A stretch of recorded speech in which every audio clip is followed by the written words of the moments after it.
Recentemente teve aí aquele papo que todo mundo falou sobre, que é do ET, cara. Tu viu aquilo?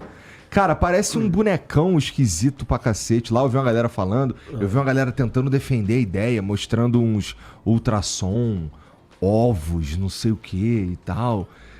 Que pira foi isso, cara? De onde que saiu essa parada? O que que tu acha? Olha só, eu vou ser o estraga-festa, sabe o estraga-festa? Porque, bom, primeiro que se você for no YouTube, você vai encontrar um monte de vídeos de biópsia de ETs de 1950 e poucos. Verdade. Porque, né, aparentemente, na tal da Área 51 lá, caiu, né? Ou foi derrubado uma espaçonave por um caça da Força Aérea Americana e pegaram os ETs e fizeram todas as operações dos ETs e, supostamente, tem um vídeo disso tudo. E, cara, isso é uma grande besteira, entendeu? Infelizmente, moçada, vocês lá de Varginha, então, que parece ter um ponto de foco ali em Varginha, né? E o problema é que, cara, não tem ET. Quando tu vê isso, tu já acha ridículo, tu já entra numa pira. Qual pira? Tu entra numa de, cara, será que pode ser? Ou nunca entra nisso? Não entro, cara. Pô, sou cientista há várias décadas, a gente estuda o universo, a gente estuda as estrelas, a gente entende. Dá um exemplo. Se a gente quisesse ir na estrela mais próxima do Sol, aqui do lado, chama Alfa Centauri, aqui do lado em termos de astronomia, né? Fica a 4 anos-luz de distância, 4 anos e meio. Ou seja, a luz demora 4 anos e meio para chegar de lá até aqui. Se a gente pegar o nosso foguete mais rápido que existe hoje, sabe quanto tempo ia demorar? 100 mil anos para cobrir essa distância. E isso é um foguete que viaja mais de 50 mil quilômetros por hora. É longe pra caramba. Então, para pensar um segundo.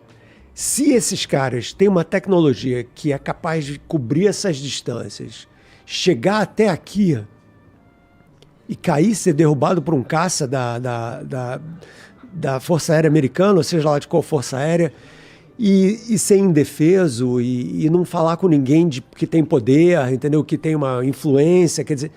Imagina, se você... Vamos fazer o filme ao contrário. Nós, terrestres, temos uma tecnologia para ir até uma outra civilização extraterrestre lá longe. Quando a gente chegar lá, a gente tem que ter um plano de ação. Tem. O plano de ação não vai ficando dando volta no céu, luzes coloridas e tal, estranhas. Você vai falar com os líderes, você vai falar com o cientista, você vai falar, pô, cheguei aqui, preciso ser visto de uma forma direita. Por que esses caras não fazem isso? Né? Então, fora o fato sim, tecnológico de como é que eles fazem esse tipo de viagem, tem o lado de para que eles estão fazendo isso, qual é o ponto? Entendi. Então tem vários argumentos assim, fora outros, que infelizmente meio que E depois, como é que ninguém, eu digo, nenhum cientista com credibilidade, que tem essa, né? Mostra alguma prova concreta, tipo um pedaço de metal que não foi feito aqui na Terra, ou uma tecnologia que ninguém conhece, né? Tudo que parece que é imagenzinha, filme, piloto de avião, de noite e tal. Então é o seguinte, tem uma frase super famosa do Carl Sagan, que foi o grande herói, que contava as histórias do universo para todo mundo, super famoso. Ele dizia o seguinte... Quando você faz uma asserção extraordinária, tipo, quando você fala alguma coisa que é incrível, você tem que ter uma prova incrível, entendeu? Qual é a prova? Entendeu? É isso que está faltando, né? E aí você fala, porra, esses cientistas são um saco, né? Porra, ficam, né? Chovendo, como nos Estados Unidos tem uma frase, chovendo na parada da gente e tal. E o ponto é o seguinte, cara, que nós é que estamos passando a vida inteira estudando essas coisas, nós queremos mais do que qualquer um ver isso, entendeu? Mas a grande vantagem da ciência é que ela não te deixa ser enganado facilmente. Esse é o ponto, entendeu? Então é lógico que eu quero saber se tem ou não vida extraterrestre. Acabei de escrever um livro, saiu nos Estados Unidos agora, sobre isso, né? E argumentando que, cara, o lugar incrível no universo não é lá, não, é aqui. É esse aqui, é o nosso planeta. Esse é o grande lugar. Entendi. Bom, eu também queria que... Não sei se eu queria, na verdade. Porque se a gente for levar em consideração tudo isso que você falou, que eu concordo, que é o que esses caras vieram fazer aqui. Porra, se os caras vierem aqui E eles olham pra nós assim, tudo meio burrinho. Pois é. Né? Nós vamos virar escravo, provavelmente, né? Você tocou num ponto super importante, porque o que os europeus fizeram quando eles saíram da Europa no século XVI, XVII, foram para as Américas, foram para a África, escravizaram, colonizaram, destruíram, roubaram. Então, esse medo do ET aí que você falou, é o medo que a gente tem da gente mesmo, entendeu? Porque nós fizemos isso, cara. Verdade. Né? Você fala, porra, então é claro que eles vão fazer, porque nós fizemos, né? E aí você também tem o outro ET, o mais raro, mas tem, que é o legal, que é o iluminado, que tem todas as respostas. Cara, eles é que vão ensinar pra gente como que a gente vai sair dessa merda que a gente tá agora, né? Porque o buraco é fundo. E esse é quem? Esse é o santo, né? O profeta, o cara que resolve os nossos problemas. Então tem o lado luz e o lado sombra dessa história toda, que na verdade é um espelho de quem nós somos. Né? E é interessante quando essas coisas começam a se misturar. Os caras pegam elementos religiosos e começam a transformar eles em elementos, sei lá, extraterrestres, vai? E começa a falar... Já tem umas histórias que Jesus foi inseminado pelos ETs com um laser, tá ligado? Então os caras começam a falar, tipo, o sol parou, que tem na Bíblia lá, que o sol parou. Aí os caras falam, não, pô, foi uma ação dos ETs, não sei o quê. Pirâmides, né? Construídas por ETs e tal. Eu acho meio pira. Mas é a ideia do ET bonzinho, né? Do ET iluminado. Que trouxe o Salvador, né? Essa daí eu não conhecia, não, cara. Não, essa do Jesus, coitada da Maria. Eu não sabia dessa história. Assim, realmente... Já escutei lá. A imaginação humana não tem limite. O Filho de Deus é um projeto, é uma experiência dos ETs, né? E tal. E, cara, tem 1000 viagens com relação a isso. Eu posso passar horas aqui falando. Então... eu vou falar só um pouquinho, porque é legal, já que você tocou no assunto, chama o paradoxo de Fermi. O Fermi é foi um grande cientista, quem viu Oppenheimer, ele aparece ali, é o cara que tem o acento italiano, né, o sotaque lá italiano dele. E ele um dia, cara, ele estava almoçando com 2 colegas em Los Alamos, que é onde fizeram a bomba ainda, e ele estava escrevendo no envelope. Ele é famoso por ele fazer essas contas assim, aproximadas genialmente, entendeu? Tipo, por exemplo, ele parava na frente de um cara e falava: quantos afinadores de piano tem em São Paulo? Você fala, porra, como? Né? Aí você começa a pensar, quantas pessoas tem em São Paulo, quantas pessoas podem ter um piano? Tudo assim, ordem de grandeza, tipo, aproximado. Então ele falou o seguinte, com relação aos ETs, ele falou, imagina a nossa galáxia. Nossa galáxia, botar uns números aí, tem 100 mil anos-luz de tamanho. Então demora 100 mil anos para a luz ir de um ponto a outro. Nós, seres humanos, inteligentes, tecnologia e tal, nós somos uma estrela relativamente jovem aqui. Imagina outras civilizações que surgiram há milhões de anos atrás, antes da gente. Cara, estão disparados na nossa frente. Imagina que em 400 anos a gente inventou toda a ciência e tal. Imagina se você tiver 1 milhão de anos, como é que vai ser, e a gente conseguir sobreviver a nós mesmos. E esse é um ponto bacana de a gente falar também.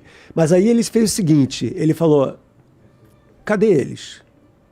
Porque se existem essas civilizações que surgiram antes, e a galáxia é velha, e eles já podiam estar, cara, ter colonizado a galáxia inteira e não tem ninguém. Então, onde é que está todo mundo? Essa é a pergunta que ele fez. Aí tem 1000 explicações. Cadê eles? Né? Então, por exemplo, uma delas é que nós somos uma experiência, nós somos uma espécie que foi inventada, criada geneticamente por uns ETs que estão assistindo a gente de longe, como a gente vai no jardim zoológico, vê o elefante, a girafa e tal. Eles colocaram uma espécie relativamente inteligente nesse planeta para ver no que dá. Então nós somos uma experiência dos caras. Outra, que é, eles estão por aí, cara. Tá todo mundo estão aqui, só que a gente não vê porque eles têm toda uma maneira de não aparecer, né? Aquela coisa, né? Tem o bombardeiro americano, o B-2, que ninguém pode ver e tal, porque os radares não pegam. Tem um sentado aqui. Mas eu posso falar, cara, tem um sentado aqui, tem uma fada, tem um doente, tem um santo, tem um anjo. É a mesma ideia, entendeu?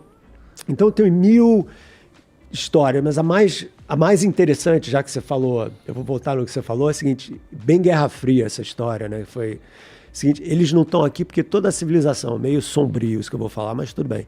Toda a civilização desenvolve tecnologia nuclear, eventualmente se autodestrói em 100, 200, 300 anos. Então, essa questão aí que você falou, como que a gente vai sobreviver a nós mesmos, tem tudo a ver com essa conversa toda. Então, os caras ou vêm para destruir ou vêm para ajudar.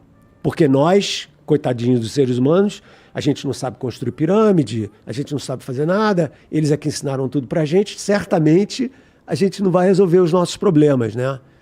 Isso daí, cara, é um desserviço, porque a gente tem que tomar a responsabilidade por quem nós somos, entendeu? Essa casa aqui é nossa. Quer dizer, erro. Essa casa aqui não é nossa de jeito nenhum. Nós estamos aqui nesse planeta porque o planeta deixa a gente estar aqui, né? Então, essa ideia de que a gente vai se acabar, não sei o que e tal, eu acho essa distopia muito, muito baixo astral. Eu tenho uma opinião, eu tenho uma coisa muito mais positiva e otimista com relação a gente do que... eu acho que a gente vai resolver os nossos problemas se a gente entender o que está acontecendo. Entendeu? Espero que a gente entenda a tempo, então. A tempo. Esse eu é o concordo contigo, cara. Porque, bom... Eu tenho uma visão, assim, meio que a gente vai melhorar mesmo. Bom, pelo menos no meu universo, né? Que é redes sociais e tudo mais. Eu realmente acredito que a gente vai aprender a usar as ferramentas, sabe? E aí talvez um passinho para tornarmos uma espécie melhor. Tá ligado? Porque eu penso... A diferença entre um pessimista e um otimista, né? Então, pessimista é aquele cara que entra no campo de futebol e nem toca na bola porque já perdeu o jogo. Não, pô, cara, não tem jeito, já perdi o jogo. E, pô, quem é que quer viver assim? Né? Fui derrotado, né? Você tem que ser a ação que você quer ver acontecer. Esse negócio também não tem, os outros é que vão cuidar de mim. É o governo, é a empresa. Não, cara, todo mundo aqui tem que tomar conta de si mesmo, entendeu? Do planeta, de você, sabe? É uma coisa que a gente tem que fazer, deixar os outros fazerem por nós. A gente não tem tempo para isso, como você falou aí, entendeu? E, pô, a gente tava conversando aqui antes, eu te perguntei se tu era ateu. Tu falou que tu é agnóstico. Qual a diferença, né? Bom, o agnóstico, ele não sabe, não é? É isso mesmo, né? Por aí. Então, boa. É uma pira que eu compartilho contigo, entendeu? Que eu não sei, cara. Talvez seja mais inteligente acreditar que Deus existe, porque vai que ele existe. Né? Vamos pra ver, na hora final, não, existe, claro, né? No finalzinho ali, Mas eu vi você também, eu vi que você falou também que uma crítica, na verdade, que eu vi tu aos ateus é que eles são, às vezes, tão radicais quanto os religiosos na própria... Claro. Numa crença que eles também não têm prova que Deus não existe. Exatamente. Não é interessante tudo isso? É meio... perto a coisa, né? Por mais distante que esteja as ideias, mas a atitude é muito parecida. Muito parecida, porque o ateu é aquele cara... Agora, tem vários tipos de ateu, não vou entrar... Mas o ateu radical é aquele cara que diz: eu não acredito e por isso não existe. Então você está acreditando no não acreditar. Então você está... É fé. É fé mesmo. Cara. Você tem fé de que isso é... Porque você não tem prova. Não tem como provar isso. Da mesma maneira que não tem como provar que não tem um ET sentado aqui na mesa que eu não estou vendo. Você não tem como provar. Então, por isso que eu acho o agnóstico uma posição muito mais razoável. Porque é aquela ideia de que, olha, eu não sei, sim ou não. Eu não tenho nenhum argumento que prove. Mas, por outro lado, eu tenho humildade de aceitar o fato de que eu não tenho todas as respostas. Então, você tem uma certa humildade. Cara, eu não sei, entendeu? O universo é muito complicado, a vida é muito complicada. A cabeça da gente é muito complicada. Então, você ter uma certeza de alguma coisa que você não pode certificar de forma alguma, sabe? Tinha um filósofo inglês, o Bertrand Russell, ele falava um negócio super legal. Ele disse o seguinte: eu acredito que existe uma... É bem inglês isso. Eu acredito que existe uma xícara de chá em órbita em torno da Terra. Vai provar que ele está errado. Vai achar uma xícara de chá? Não vai, entendeu? Então o ponto é esse, sabe? Você não tem como desprovar ou provar a existência de Deus de uma forma racional. Então esquece. Mas isso não atrapalha, assim, esse tipo de posição, ser ateu, ser agnóstico ou ser religioso, a princípio não deveria atrapalhar, ou não atrapalha, não sei, cientistas sérios, né? Tu deve conhecer algum cientista católico. Vários. Né? Sim. Católico, muçulmano, budista, judeu, tudo. Essas crenças, elas não permeiam o que eles estão fazendo ali na ciência. Olha, A ideia é a seguinte, essas pessoas que têm esse tipo de crença, a maneira deles justificarem o trabalho como cientista, não todos, mas a maioria diz o seguinte, né? Porque eu não vou falar por todo mundo, que é sempre perigoso, né? Mas a ideia é de que quanto mais eu entendo a natureza, a vida, o universo, mais eu admiro a obra de Deus. Então é quase que uma devoção dos caras, entendeu? Tipo, quando eu tô tentando entender o mistério da existência, não sei o que e tal, eu tô tentando entender a mente de Deus, eu tô tentando, sabe? Eu tô me relacionando com essa minha crença. Então, na história da ciência, os grandes cientistas antigamente, todos eram religiosos. É verdade. Até o Galileu, que teve problema lá com a igreja, ele era um cara, as duas filhas dele eram freiras, e ele era um cara religioso.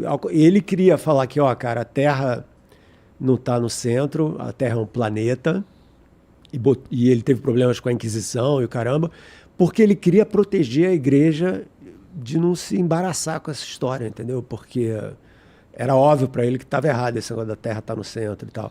E o Newton era totalmente religioso, o grande Newton, né?